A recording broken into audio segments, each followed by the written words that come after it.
In Matthew chapter 7, Jesus teaches about building on a solid foundation.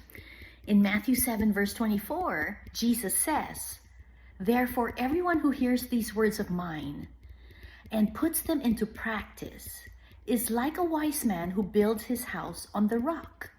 The rain came down, the streams rose, and the winds blew and beat against that house. Yet it did not fall because it had its foundation on the rock. But everyone who hears these words of mine and does not put them into practice is like a foolish man who built his house on sand. The rain came down, the streams rose, and the winds blew and beat against that house, and it fell with a great crash." This is an amazing parable of Jesus, but it says it very plainly. And Jesus wants us to build our life on solid foundation. He says it plainly. There are two people in this parable.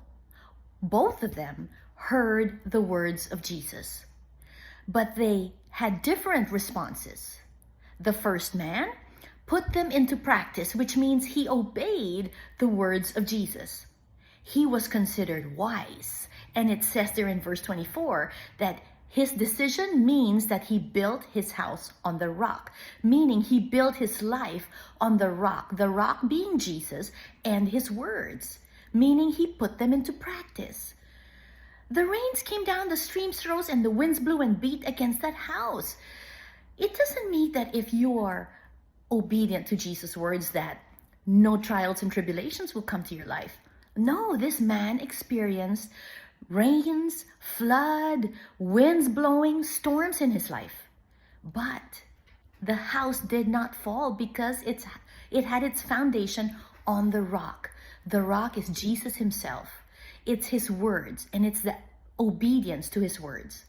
Now the second man also heard the words of Jesus, but he did not put them into practice, meaning he chose not to obey the words of Jesus. He was described in verse 26 as a foolish man because he built his house on sand. That is what your life will be if you decide not to build your house on the words of Jesus.